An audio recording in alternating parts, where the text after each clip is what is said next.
Hey folks, this is a mini lecture on how to write effective instructions, okay? So let's start. The key thing you want to make sure that you're doing is that you are going to want to make sure that you are writing the instructions for real people who need the information. A lot of what makes writing instructions not so great is that people assume that someone else has information or familiarity with the process when they don't. So you really want to write these instructions to a layperson. So consider those the needs of those with the least knowledge and experience. It's really important. The next thing you want to do is think about tips for the general layout of your piece. Now notice this how scannable this is. It's very clear from the intro where the intro is, where the steps begin, and so forth. So you want to make sure that you're using headings and subheadings so that you create a scannable and usable document, and that, as with the previous assignment, you are integrating the texts with the graphics, all right? Now the next part of this is going to talk about 4 different things: how to write your introduction, how to write the body of your instructions, how to write the conclusion, and then how to test your instructions. All right, so that's where we're headed from here. So in the introduction, you can prepare your reader to perform the process by explaining the benefits of following the instructions, preparing them for any safety measures, providing any necessary background information, clarifying who is going to perform the steps and when. You might also, if you're chunking out your instructions into different subsections, right? So then if you are creating a lasagna, right?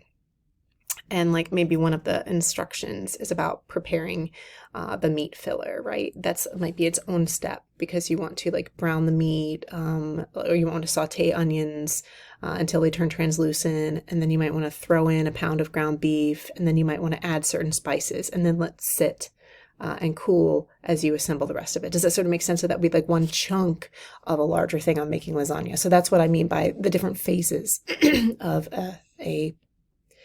the instructions. So giving people a heads up of what they're going to encounter is helpful. You also want to provide any tips that are going to make the process go more smoothly, and then also list any necessary tools and materials. Okay, so that is all of the stuff that you want to take into consideration in an introduction. All right.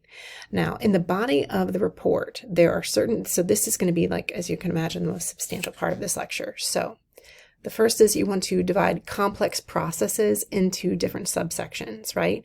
So I talked about my lasagna example, but here's another one, right? So if you're changing a flat, maybe it's checking the spare, jacking up the car, removing the damaged tire, and then installing the spare. You can kind of see like these are all different subsections that would need to be in a set of instructions for changing a flat tire, right? In each subsection, you want to limit the number of steps in any given subsection to 10 items or less. I think 7 items or less is a little bit better, right? And if you have more than 10 steps in your instructions, you probably need to have subsections to divide it up so that your readers are not going to be confused. Remember that the idea here is to create the least frustrating experience possible for your readers, all right? The other thing you want to do is make sure that you number each step simply and in sequence, and you want to begin each step with a command, like an action verb, a really concrete one, like replace or connect, right? Or locate. You also want to make sure that for each numbered step, you limit that to a single task, okay? That's like 90% of the time. The other 10% of the time, you can include in one step a single task and its related task. So for instance, type in your name and press enter, right? Press enter would be weird as its own step, right? But 90% of the time, if it's just going to be a simple step, one action, unless you've got like something that's like clearly needs to go with it, okay? So there's that. You also want to avoid overloading a step with too many actions. So if you look at this, that's like so many steps. That's all in one step. That is a nightmare. Don't do that to people, right? Like that's a lot, all right?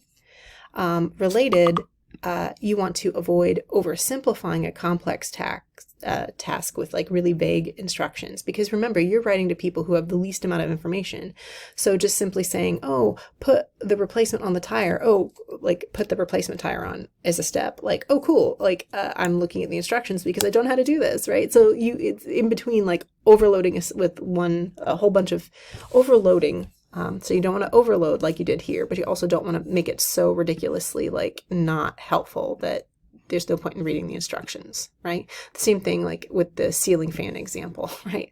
If you've never messed with wires before, saying, oh, connect the 3 wires from the ceiling to the 3 wires in the fan motor. Whoa, why? Like you could like, get somebody electrocuted. So does that make sense? All right. So let me just give you an example where we return back to the tire example. Okay. So there were 2 really not great examples we talked about: overloading a whole bunch of actions and tasks into one step, or making it so ridiculously simplified that it's not easy to follow. So I want you to take a moment and think about how you would fix this. Okay.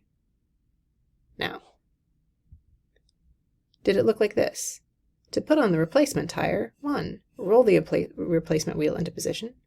2, lift the wheel, supporting it on your knees and align its holes with the mounting studs on the car. That makes sense. You see how these things would kind of need to go together, right? Push the wheel onto the studs and hold it firmly in place with one hand. And then finally, position the tapered ends of the nut toward the wheel and screw the nuts onto the studs by hand, right? That might be an example of how you would tell someone to put on a replacement tire that avoids these 2 scenarios right here, okay? So that's what we're getting at there, okay? The other things that you're going to want to do in the body of your paper are including all of the words that the reader is going to need to comprehend the sentence clearly, right? Sometimes we forget to include little words, and it makes it harder to read things, so just make sure that you include little words when you need them. And then also consider how little words, like and where you place them, like articles like a, and, the, it, or personal pronouns, yours, etc., how those change the meaning of the sentence when they're put in different positions. So just kind of keep that in mind and try to avoid moments like that. All right. So here, hold open end of tube. I would probably put hold open the end of the tube. And personally, I would probably include a graphic, right? Related to that, you also want to double check that any step begins with the word take. So double check any step that begins with the word take and remove it to ensure that your instruction is more efficient. Because take is like one that people use all the time and it's not helpful, right? So for instance, take the hammer and nail the boards together.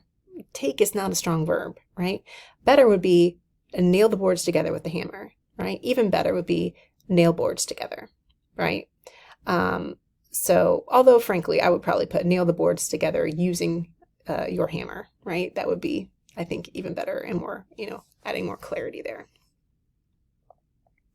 So keep that kind of stuff in mind, that you want to make sure that you're not using dull action verbs, right? So when you see things like take, you're like, that's a flag, you need to fix that, all right? We can always find something more concrete, right? You also want to provide feedback with like notes and like sort of subnotes in the steps to let readers know when they've completed a step correctly. For example, the fitting will snap into place, or a green light will flash, right? Also, you want to introduce graphics in your instructions when and where they're going to need them, right? So double click the word art icon at the bottom of your screen, see figure 1, right? That's what we're talking about here. So just like with the technical descriptions, all right? Once again, you want to emphasize in the text the most important information that your reader should be seeing in the graphic, right? So if you are taking a step, if you're taking a graphic that is teaching people how to saute onions, and you want to say saute the onions until the onions are translucent, you better take a photo of your onions showing that they're translucent, if that's a step. Does that sort of make sense? And say, notice the way that, the onions in figure 3 are, translucent, or that you can kind of see, whatever the case is, right? So you can kind of see an example of that here. Position the back log to the rear of the grate so it rests against the wall of the fireplace, and on the first small logs you put in, right? See figure 1 for an example of log placement, right? There you go. The other thing you're going to want to make sure to do, just as always, is to insert the graphics either directly below or beside the step that refers to them, right? And you want to make sure that each set of steps, so each chunk, right? So if we're changing a tire, right? Checking on the spare, removing the flat tire, installing the spare. Those are subsets, right? So end each set, each chunked out set of your instructions with a completion statement that's like, you've successfully completed the steps for checking on the spare. Now you are ready to remove the flat tire. Does that make sense? So it helps your readers know that they're ready to go on to the next set of instructions. So that's the body. Now, in the conclusion, you want to provide a statement of completion and offer your readers some way to check their work. So, hey, when the process is complete, a company logo will display, or you'll be redirected to such and such a page, right? You also want to provide ongoing maintenance tips that could be useful to your readers, provide a troubleshooting checklist if that's necessary, or just close with a positive statement that focuses on, again, how they benefited from following the instructions that you provided. Okay, so that is the body of the instructions. Now, you also want to test the instructions, and there are two ways to do this, all right? The first is checking them your own self, right?